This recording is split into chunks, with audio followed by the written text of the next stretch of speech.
Imagina un México que aún no era México. Un territorio vasto, diverso, con lenguas indígenas vibrando en los campos, ciudades coloniales creciendo bajo la sombra de los templos barrocos, y un poder absoluto en manos de la corona española. Es en este escenario que, el 8 de mayo de 1753, en la hacienda de San Diego de Corralejo, en Pénjamo, Guanajuato, nace un niño que no solo cambiaría la historia del país, sino también el alma de una nación. Su nombre, Miguel Gregorio Antonio Ignacio Hidalgo y Costilla Gallaga Mandarte Villaseñor, aunque para nosotros basta con llamarlo simplemente Hidalgo. Desde su nacimiento, la vida de Hidalgo estuvo marcada por dos fuerzas poderosas, el conocimiento y la rebeldía. Hijo de criollos, es decir, españoles nacidos en América, fue destinado a una vida cómoda, incluso privilegiada, dentro del rígido sistema colonial. Sin embargo, desde joven, Hidalgo mostró una curiosidad insaciable. Aprendió latín, francés, italiano, náhuatl y otomí. Leía filosofía, economía, política. No era un sacerdote común, era un pensador libre en un mundo lleno de cadenas. Estudió en el Colegio de San Nicolás, en Valladolid, hoy Morelia, y pronto se convirtió en rector del mismo. Pero más allá de los muros de la academia, su verdadera educación vino de observar la realidad de su pueblo. Campesinos explotados, indígenas olvidados, esclavos sin derechos, criollos discriminados por no haber nacido en España. Hidalgo no era ciego. Y eso lo hizo peligroso. Mientras muchos veían en la religión un refugio, él lo usó como herramienta de cambio. Predicaba no solo desde el púlpito, sino también desde la práctica. Enseñó oficios, impulsó la producción local, promovió la lectura y se acercó a los problemas reales de su comunidad. Aún no había gritado en Dolores, pero ya estaba sembrando la semilla de la insurrección en el corazón del Bajío. El nacimiento de Hidalgo no fue solo el de un hombre, fue el inicio del despertar de un pueblo. En un tiempo donde pensar diferente era motivo de castigo, él se atrevió a soñar en voz alta, y eso, siglos después, sigue resonando.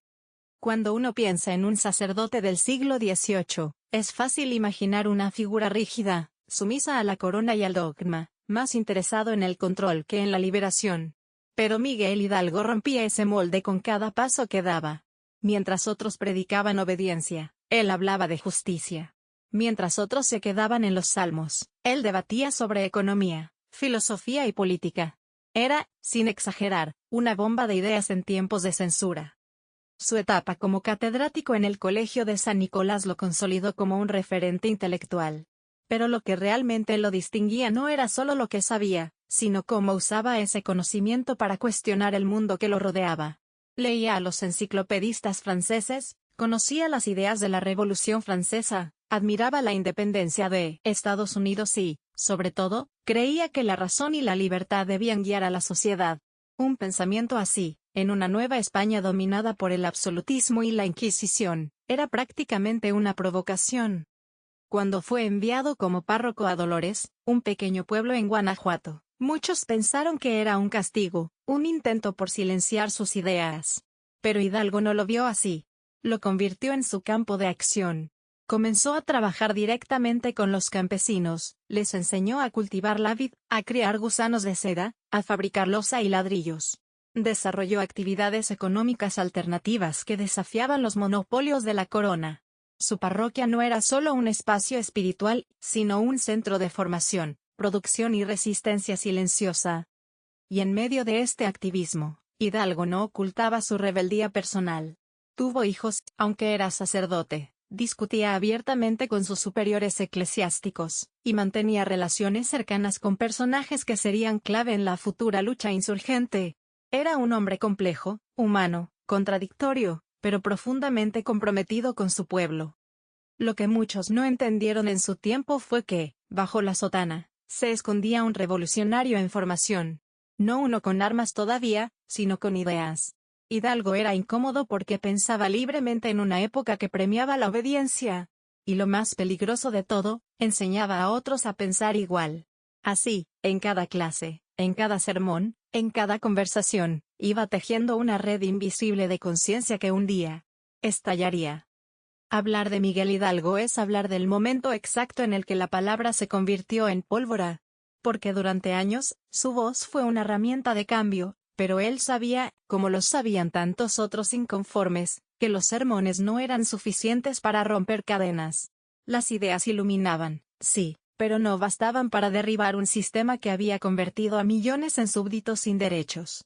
Y fue entonces cuando su vida cambió de rumbo, de pensador a conspirador, de cura a insurgente. A finales del siglo XVIII e inicios del XIX, el mundo se sacudía. La Revolución Francesa, la independencia de Estados Unidos, y el colapso de la monarquía española por las invasiones napoleónicas encendieron la esperanza entre criollos e ilustrados de la Nueva España. Hidalgo no era el único inconforme, pero sí fue uno de los más decididos. Junto a Ignacio Allende, Juan Aldama, Josefa Ortiz de Domínguez y otros, comenzó a gestarse lo que sería una de las conspiraciones más audaces de América Latina. El plan original era levantar al pueblo el 1 de octubre de 1810. Pero la conspiración fue descubierta antes. Fue en ese momento, en la madrugada del 16 de septiembre, cuando Hidalgo tomó una de las decisiones más importantes de la historia de México: adelantarse, sin tiempo para perfeccionar estrategias. Convocó al pueblo desde la parroquia de Dolores, tocó las campanas y lanzó el famoso llamado a las armas que pasaría a la historia como el grito de independencia. Este momento no solo marcó el inicio de la guerra, sino también la transformación total de Hidalgo. Ya no era el sacerdote ilustrado de Dolores. Ahora lideraba un ejército de campesinos, indígenas, obreros y marginados. Personas que habían sido ignoradas por siglos y que, de repente, encontraban en su voz la promesa de libertad. No tenían disciplina militar ni armamento sofisticado, pero sí una convicción ardiente, que ya no querían vivir de rodillas. Hidalgo no solo gritó por la independencia, gritó contra los tributos injustos, contra la esclavitud, contra la desigualdad. Quemó papeles de deudas, liberó a esclavos, y trató de dar una forma social a la lucha armada. Su movimiento fue tan político como económico, tan ideológico como espiritual. Y aunque muchos lo verían después como un símbolo, en ese momento era un líder de carne y hueso que ponía su vida en juego por un ideal. Así fue como el pensador se convirtió en fuego. Y en el corazón del Bajío comenzó a rugir una llama que, aunque fue apagada muchas veces, nunca dejaría de arder. La historia suele romantizar a los héroes, y aunque Miguel Hidalgo tiene un lugar asegurado en el panteón de los grandes, su camino final no fue glorioso, sino trágico y lleno de contradicciones. Tras el estallido del movimiento independentista, su liderazgo fue tan arrebatador como caótico. Ganó batallas importantes, como la de Guanajuato y la de Monte de las Cruces, pero también cometió errores estratégicos que marcaron el destino del movimiento. Uno de los más cuestionados fue no haber tomado la Ciudad de México cuando tuvo la oportunidad. Aquel momento decisivo, por razones que aún hoy se debaten, se perdió. Las divisiones internas no tardaron en aparecer. Allende y otros líderes militares comenzaron a desconfiar del liderazgo de Hidalgo, cuestionando su falta de formación castrense y su visión más radical. Finalmente, fue depuesto como comandante del movimiento y relegado a una posición más simbólica. Sin embargo, su figura seguía siendo poderosa, era el rostro del levantamiento, el nombre que agitaba corazones y levantaba pueblos. Por eso, su caída fue tan celebrada por las autoridades virreinales. El 21 de marzo de 1811, Hidalgo fue capturado en las norias de Acatita de Baján, en Coahuila, traicionado por quienes lo entregaron a las fuerzas realistas. Fue juzgado por la Inquisición y el Ejército Real. Su condena era inevitable. El 30 de julio de ese mismo año, fue fusilado en Chihuahua, con 58 años cumplidos. Su cuerpo fue mutilado, su cabeza, junto con las de Allende, Aldama y Jiménez, fue colgada en jaulas de hierro en las esquinas de la Alhóndiga de Granaditas, como advertencia para todo aquel que osara desafiar al imperio. Pero lo que intentaron silenciar con plomo, se volvió eterno con memoria. Hidalgo murió, sí, pero su grito no fue ejecutado con él. La lucha continuó.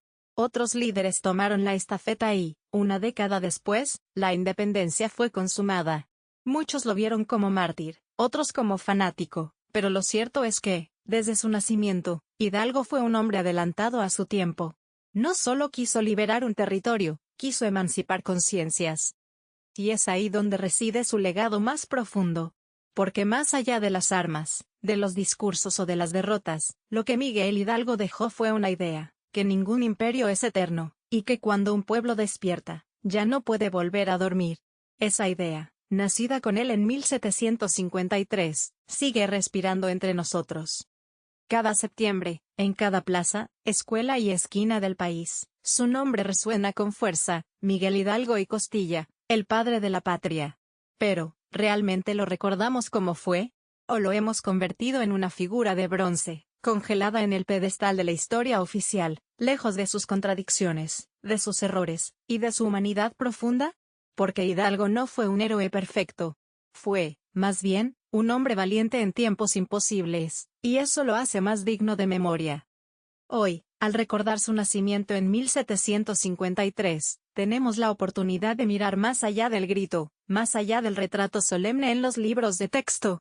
Hidalgo fue un rebelde ilustrado, un sacerdote con hijos, un lector empedernido de Voltaire, un defensor de los pobres, un conspirador, un idealista, un líder popular que murió creyendo que su causa era justa, incluso cuando todo parecía perdido. En él convivían el saber y la acción, la fe y la razón, la palabra y la espada. Lo más inspirador es que su lucha no fue solo contra los españoles, sino contra toda forma de opresión, de privilegio, de injusticia estructural. Su batalla fue por la dignidad de los indígenas, de los campesinos, de los olvidados. Por eso, su grito no terminó con la guerra de independencia. Sigue sonando en cada protesta, en cada exigencia de justicia, en cada ciudadano que se levanta y dice basta. Recordar a Hidalgo también es una invitación a la reflexión. ¿Qué tanto hemos cumplido los sueños de aquel hombre que nació en Corralejo? ¿Qué tanto de su lucha vive hoy en nuestro país? ¿Y qué tanto lo hemos domesticado para hacerlo encajar en una historia sin conflictos? Tal vez la mejor forma de honrarlo no sea solo en el grito de cada 15 de septiembre, sino en la defensa diaria de la libertad, la educación y la igualdad. Porque Hidalgo no es solo pasado, es una pregunta viva. ¿Estamos dispuestos, como él, a incomodar al poder en nombre de la justicia? ¿A actuar cuando vemos que otros callan? ¿A ser libres, aunque eso implique riesgos? Si la respuesta es sí, entonces ese niño nacido en 1753 sigue caminando entre nosotros, no en bronce, sino en carne, ideas y voluntad.